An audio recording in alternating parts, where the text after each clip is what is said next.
우리 성가대가 빨리 우리 같이 모여서 찬양할 수 있는 그때가 빨리 오기를 원합니다. 우리 귀한 찬양해 주셨는데 찬송하신 대로 이 하나님의 꿈이, 예수님 비전이 우리 안에 이루어지길 바랍니다. 우리 찬양이 제가 말씀으로 설교를 한다고 한다면 우리 찬양하시는 분들, 반주자들은 마음을 담아서 정성으로 하나님께 예배 드리는 거 아니겠습니까? 우리 찬양하시는 분들, 반주하시는 분은 저거 동역자들인 거죠.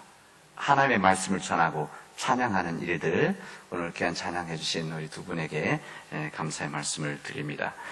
이 찬양을 위해서 얼마나 많은 연습을 하고 준비를 했겠습니까? 하나님 그 정성을 받아주시기를 바랍니다.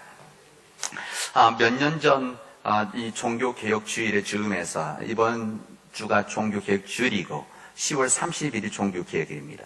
이 종교개혁주일을 맞이해서 이 종교개혁주의를 앞두고라고 하는 칼럼을 제가 한번 신문에서 본 적이 있습니다. 근데 이분이 목사님이 아니고 기독교 변호사님이셨습니다. 근데 제가 기억에 있고 자료를 갖고 있어서 제가 한번 나누고 싶었습니다. 그 글에 전체는 다 읽어서 그 부분, 한 부분이 이렇게 되어 있습니다. 종교의 사회적 책임이라고 하는 것은 막중하다. 한국의 종교 인구는 53%에 이르고 개신교 신자는 전 국민의 20%에 육박한다.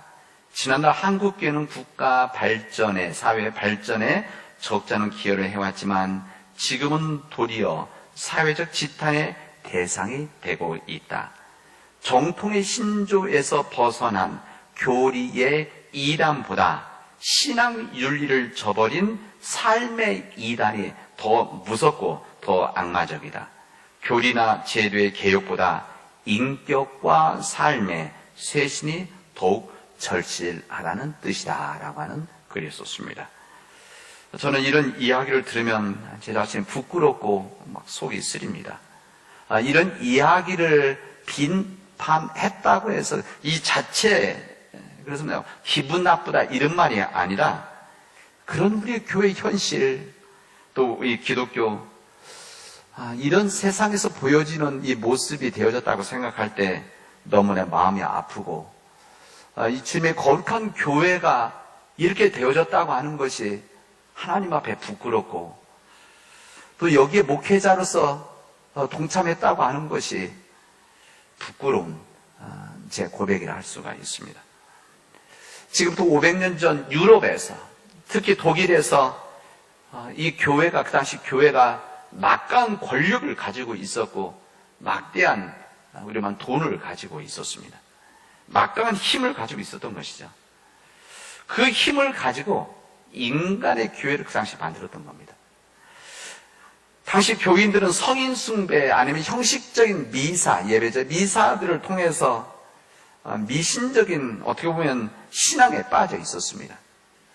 그 당시 때 고위 성직자들은 높은 지위를 위해서 권력을 장악할 욕심에 눈이 멀어서 성직 매매를 하는 이런 일들을 일삼았었습니다. 큰 문제는 면죄부에 있었습니다. 면죄부라고 해서 하나님 앞에 지은 죄를 교황청에서 발부한 표 한 장을 매입함으로 인해서 하나님의 용서를 받았다고 인정하는 그런 징표였었습니다. 여러분, 지금 캐톨릭교회, 천주교회가 그렇다면 절대 아닙니다. 지금부터 500년 전, 그 이후에 캐톨릭교회가 변화되었습니다. 이런 어둠의 시대에 정말 마음을 아파하고 하나님의 역사 앞에 썩어가는 교회 신앙을 보고 젊은 수도사 마틴 루터는 1517년 10월 31일 이 면죄부에 반대한다라고 하는 이 95개 조의 내용을 써서 교회 문 앞에다 붙여버렸습니다. 당시 대단했었습니다. 지금 같은 교회가 아니라 지금 무슨 성명서 붙여놓는다고 난리납니까? 그것도 아닙니다. 그러나 그 당시 때 막강한 권력과 힘을 가지고 있었던 이 교회 앞에 어느 누구도 말하지 않고 조금 길들여져 있는 이 시대 속에서 그 당시 때 교회의 문제점을 지적하는 이 95개 조의 내용, 사실 이 부분은 신학적인 대화를 하자라고 하는 그런 내용입니다. 어떤 이것을 붙였을 때 대단했었습니다. 불이 붙었죠. 그래서 독일 이 교회 개혁 운동의 불길을 시작하는 일이 되어졌던 겁니다. 이 불길은 이 독일만이 아니라 유럽에 번졌고 이 유럽에서 온 세상으로 퍼져나가는 시작이 되어진 겁니다. 이 당시 때 교회 종교 지도자들, 종교 개혁자들이요, 교회 개혁을 나섰던 이 마틴 루터부터 해서 이런 모든 분들이 그 당시 때 힘든 십자가의 길을 걸어갈 수밖에 없었습니다. 파문당하고 목숨을 빼앗겨야 되는 이런 힘든 길들을 걸어가는 이런 헌신들을 통해서, 그런 결단들을 통해서 그 이후에 개신교회가 만들어진, 우리 교회, 개신교회가 만들어진 겁니다. 그리고 캐톨릭 교회가 끝내는 거듭난 역사를 새롭게 만들어 나가는 그런 계기가 되어진 겁니다. 오늘 종교 개혁주의 가운데 정확히 말하는 교회 개혁주의입니다. 여기 뭐 교회, 종교란 말이 원래 용어에는 없기 때문에. 그런데 이 종교 개혁, 교회 개혁주의 이날은 우리 개신교회 전체의 사실은 생일날입니다. 그래서 이날 참 의미 있고 중요한 날이 되어지는 겁니다. 우리 1년에 한 번 이 교회 개혁주의를 지키는 이유는 그래도 우리가 믿음 안에서 우리 교회의 뿌리를 생각하고 우리 교회가 어떻게 만들어졌고 또 우리가 어떻게 앞으로 나가야 될지를 고민하고 또 함께 결단하기 위해서입니다. 우리 차 운전할 때 보면 차에도 우리가 보통 백미러라고 하는 백미러, 뭐 사이드미러죠. 사이드미러, 리얼미러, 앞에도 있고 옆에 있는 이것을 보는 이유가 뭡니까? 이것을 뒤를 보려고 하는 이유가 뭡니까? 이것은 앞으로 잘 나아가기 위한 우리의 하나의 거울이라고 할 수 있습니다. 우리 역사가 그렇습니다. 우리 교회 역사가 그렇습니다. 믿음의 역사가 그렇습니다. 우리가 그 역사를 되돌아보고 고민하고 결단할 이유는 우리가 앞으로 더 잘 나아가기 위함입니다. 오늘 우리에게 주신 이 구약의 말씀은 창세기 11장 바벨탑 이야기입니다. 오늘 본문에 보면 사람들이 노아 홍수가 끝난 다음에 조금씩 동쪽으로 가다가 시날 평지라는 곳에 도달하는 장면이 여기 나옵니다. 사람들은 거기서 어느 누구도 그 당시 때 해본 일이 없었던 위대한 일을 하기로 결정을 합니다. 이게 무엇인가 하면은 벽돌로 성을 만들고 아주 높은 탑을 쌓자라고 하는 그런 결정이 있었습니다. 지금 생각하면 이게 무슨 큰일입니까? 성을 만들고, 이게 성을 만든다는 것은 도시를 만든다는 겁니다. 도시. 중국도 요즘, 중국은 우리 도에 해당하는 이 성이라고 그러지 않습니까? 이 성을 만들고 대를 쌓자라는 것은 타워를 만들어 올리자는 거예요. 큰 탑을 쌓아 올리자, 이런 이야기입니다. 그러나 하나님은 이 부분을 받아들이지 않으셨습니다. 이 바벨탑 이야기에는 세 가지의 인간의 생각이 담겨져 있습니다. 이 첫 번째는 인간이 넓은 평야에 대도시를 건설을 하자. 그리고 유랑하던 생활을 이제 청산하고 함께 모여서 흩어지지 말자라고 하는 뜻이 여기에 담겨져 있고, 이 두 번째는 신전으로 믿어지는 이 바벨탑을 쌓아 올려서 그 꼭대기가 하늘에 닿게 하자라고 하는 뜻이 담겨져 있습니다. 그리고 세 번째는 인간들의 이름을 날리자, 이렇게 이야기되고 있습니다.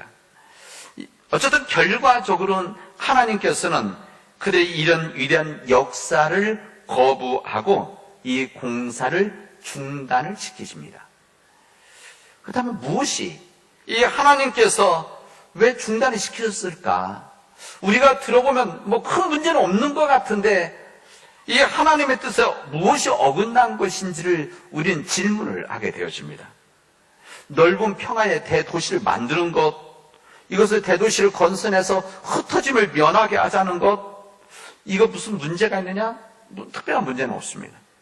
이것은 인간들의 삶이 발전되고 있다는 것이고 하나로 모여진다는 것이기 때문에 하나님 앞에 큰 문제는 아닙니다.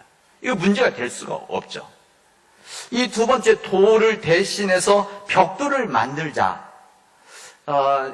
애굽의 왕이나 그 당시 때 그 시대의 왕의 치적 중에 하나가 치적을 기록한 역사책에 보면 뭐가 나오는가 하면 누구누구 왕은 예를 들면 바로 2세는 이게 바로 왕이라는 뜻인데 이 바로 2세는 벽돌을 1500장을 찍었다. 뭐 예를 들면 5000장을 찍었다. 이런 표현이 나옵니다. 이게 무슨 말입니까? 그 당시 때 벽돌이라는 새로운 문명의 기술이었다. 그런 이야기입니다. 기술의 발전이죠.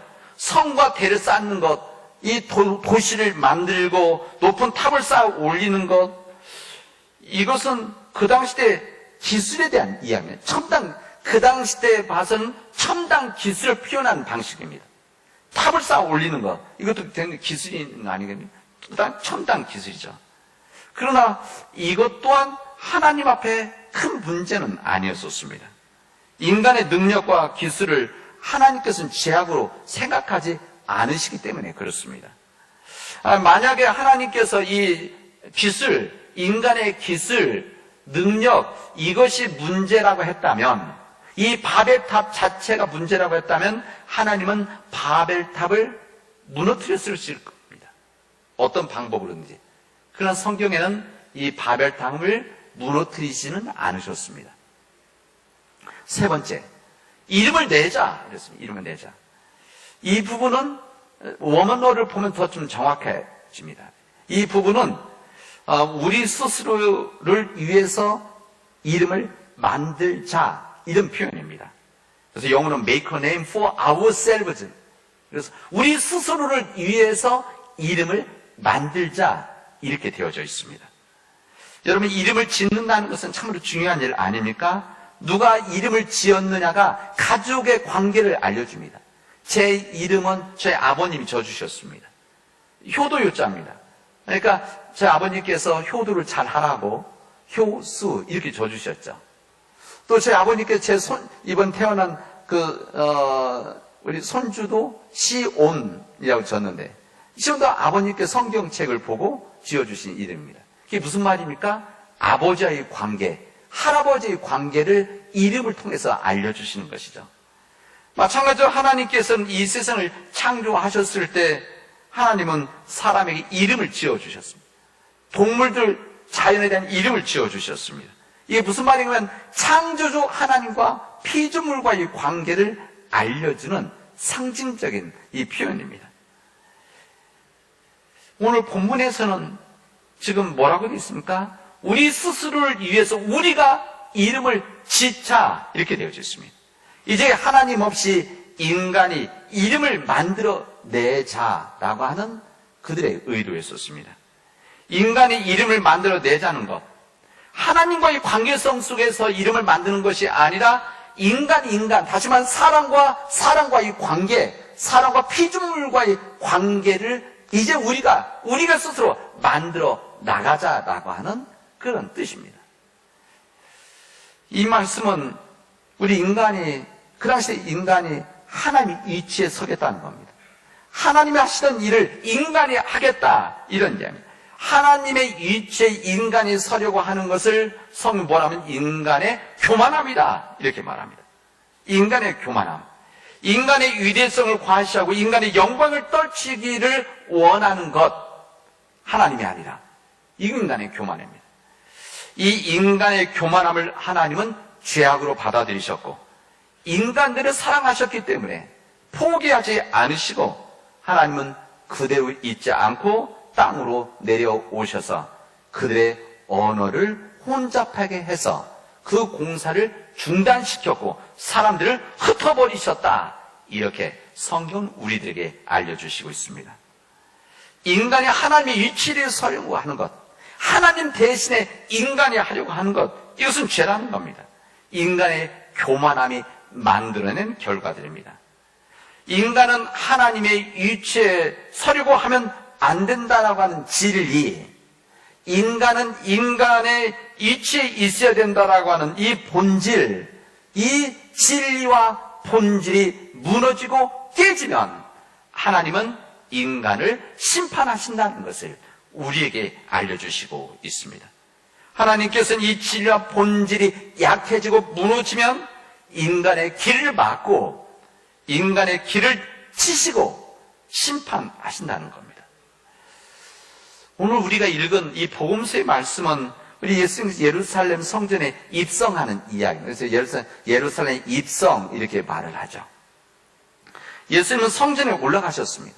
예루살렘에 올라가신 다음에 성전에 먼저 가셨는데 이 성전을 정화하는 사건, 그래서 우리는 성전 정화 사건이다 또한 이렇게 말합니다. 십자가의 고통과 죽음을 앞두고 계시던 우리 예수님께서는 성전에 올라가셔서 그 성전을 보셨습니다. 이 성전이라고 하는 것은 하나님께 거룩한 예배를 드리는 그런 재단 아닙니까?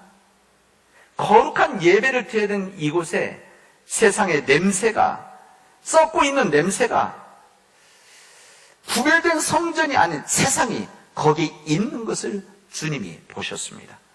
인간의 탐욕과 인간의 야망이 침을 흘리는 곳, 성전인 것을 주는 마음 아프게 보셨습니다.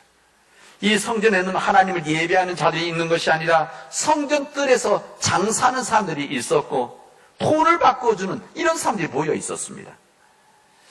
그들에게는 명분이 좀 있었습니다. 무슨 말인가 하면 1년에 한 번, 두 번, 여러 번 제사를 드리러 오는데 이 제사를 드리려 할 때는 짐승이 필요한 거 아니겠습니까? 어떤 사람은 소도 잡고 어떤 사람은 양도 잡고 뭐 이렇게 잡는데 이런 사람들은 먼 지역에서 올 때 이 양이라든지 소라든지 이 부분을 가져오기 쉽지 않습니다. 거기다가 제사를 드리는 제물을 드릴 때 흠이 있는 제물, 다시 말하면 상처가 있다든지 뭐 지저분한 이러면 받지를 않았던 겁니다. 그러면 어떻게 됩니까? 사람들이 그러면 멀리서 가져가지 말고 돈으로 가져가서 거기에 가서 그 제물을 사자. 가난한 사람들은 이 비둘기를 거기 가서 사자. 그리고 돈을 가지고 올라오는 겁니다. 이 돈이 세상적인 돈이라고 해서 노마돈이라고 해서 거기에 오면 거룩한 돈으로 또 돈까지 바꾸는 환전이 그 안에서 이루어졌던 겁니다. 여러분 이제 상상이 가시죠? 왜 여기가 이렇게 복잡한가? 그 다음에 여기에서 어떤 일이 이루어질지 상상이 가는 거 아닙니까? 이곳에 있는 이 재물을 파는 사람들, 다시 말하면 짐승을 파는 사람들, 돈을 바꿔주는 사람들, 이 사람들이 그냥 있었겠습니까? 그 자리를 지킬 수가 있었겠습니까? 이들은 이 제사장들과 결탁되어져서 제사장들에게 많은 돈들이 흘러 들어가게 했습니다. 악어와 악어의 관계, 이 관계가 있었던 겁니다. 이런 관계 속에서 성전이 있고 제사가 있기 때문에 온전하고 거룩한 제사를 드릴 수가 있었겠습니까? 이런 제사였기 때문에 여기는 건물만이 있었고 제도만이 있었고 형식적인 이 제사, 거룩함도 없었고 생명도 없었고 은혜도 없었던 그냥 어제와 같은 그냥 오늘의 제사, 그 내일도 똑같은 제사, 시간 되면 오는 그런 제사만 있었던 겁니다. 우리 주님은 이것을 그냥 보고 있을 수가 없었습니다. 주님께서 그냥 보고 마음속에서 아파하시면서 그냥 기도를 하자 이러지 않으셨습니다. 우리 주님께서는 그때 이 모습을 보고 거룩한 분노가 일어났습니다. 일반적인 감정적인 분노가 아니라 거룩한 분노가 우리 주님을 움직였습니다. 예수님께서 성전 뜰에서 우리 말로 하면 난리를 치셨습니다. 장사하는 사람들의 상을 다 뒤엎어버렸습니다.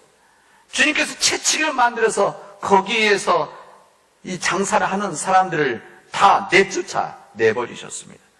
성전뜰을 가로질러 다니는 사람들을 못 가도록 막아버리고 금지시켜 버리셨습니다.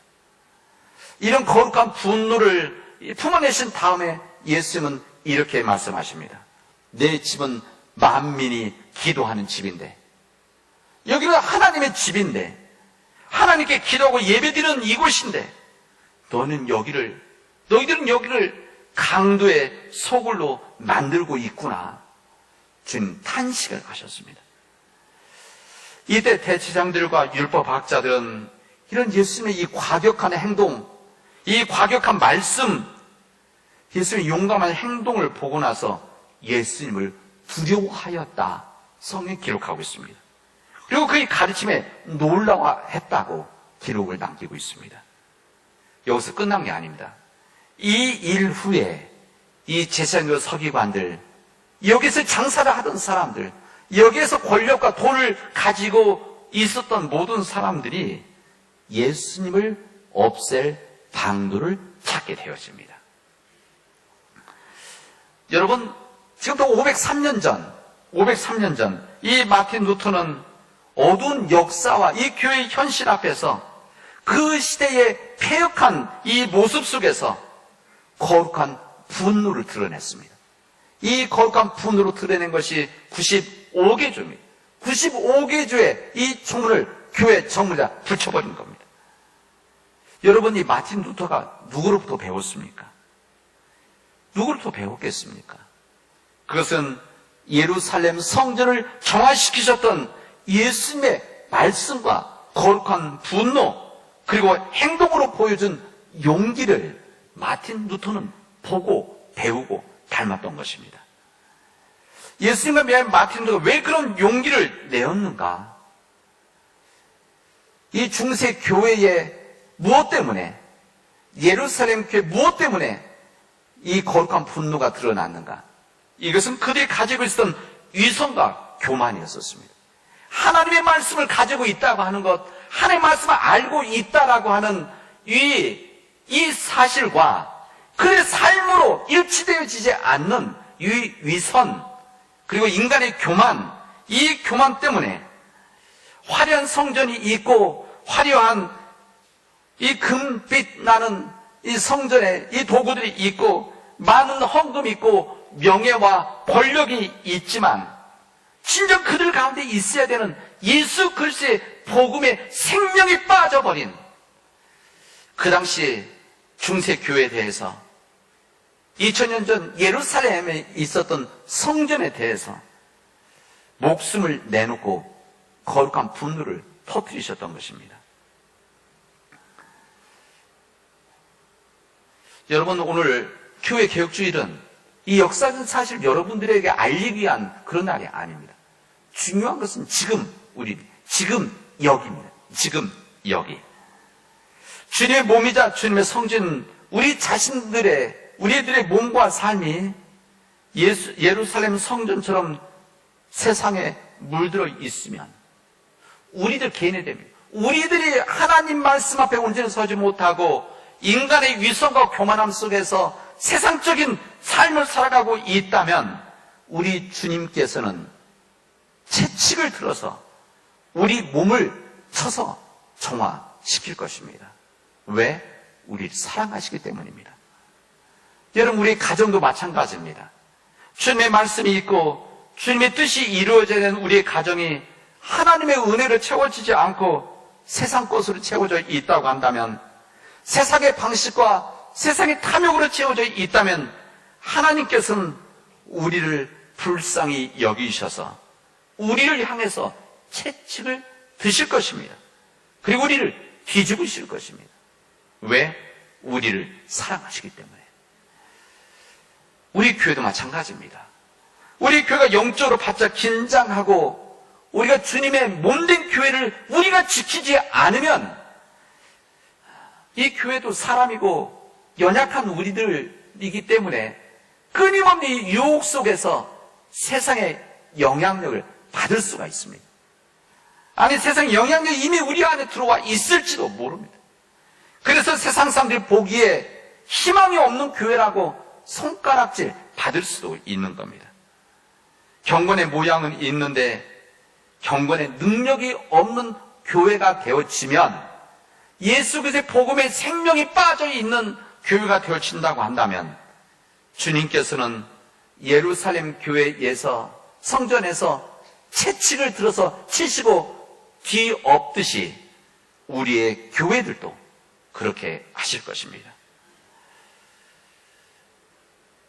우리 교회 보통 개혁교회다 이렇게 합니다. 우리 개혁교회, 이렇게 캐톨릭교회, 개혁교회 이렇게 말하는데, 여러분, 그래서 보통 쓸 땐 개혁교회를 개혁된 교회, 리폼드 이렇게 말합니다. 리폼드 처치 이렇게 말합니다. 여러분, 우리 교회는 개혁된 교회가 아닙니다. 그거 명심해야 됩니다. 우리 교회들이 개혁된 교회가 되어서는 안 됩니다. 우리 교회는 지금도 개혁하고 있는 교회여야 됩니다. 지금 우리가 교회가 개혁하고 있는 교회, 개혁 끊임없이 거듭나고 있는 우리 가정, 끊임없이 스스로 개혁하고 있는 우리 자신들이 되어질 때만이 주님의 생명이 우리 안에 있을 수가 있고, 우리가 주님 안에서 믿음의 복된 삶을 살아갈 수가 있는 겁니다. 우리 사랑하는 믿음의 가족 여러분, 우리 스스로를 돌아봅시다. 우리 가정을 돌아봅시다. 그리고 우리 교회를 돌아봐서, 우리 한국교회를 돌아봐서 우리가 진짜 끊임없이 스스로 개혁하고 있는 교회인지, 그래서 주님의 몸된 교회로 우리가 생명력 있는 교회인지를 돌아보아서, 그렇지 못했다고 한다면 우리가 진심으로 회개하고 돌아서는 우리 교회 개혁주일이 되어지기를 주님의 이름으로 축원하겠습니다. 기도합시다. 은혜가 풍성하신 하나님 감사합니다. 오늘 저희들에게 귀한 은혜 주셔서 하나님 앞에 서게 하여 주시오니 감사를 드립니다. 하나님, 우리가 주님의 영광을 위해서 스스로 끊임없이 개혁하게 하시고, 끊임없이 우리가 거듭나게 하시고, 주님 끊임없이 어제와 다른 오늘이 되어지고 오늘과 다른 내일이 되어지도록 우리에게 용기를 허락하여 주시옵소서. 주님, 이 어둠의 시대에 이 코로나 바이러스로 인해서 지쳐있는 우리 시대 속에서 우리 교회가 신정 예수의 복음의 생명력을 가진 교회가 되어져서 이 세상을 구원해 나가는 구원의 방주로서 우리 교회가 세워지도록 인도하여 주시옵시고, 이 일들을 위해서 우리 믿음의 일꾼들이 하나가 되어져서 주님 앞에 나아갈 수 있도록 도와주시옵소서. 이 모든 말씀을 예수님의 이름으로 기도합니다. 아멘.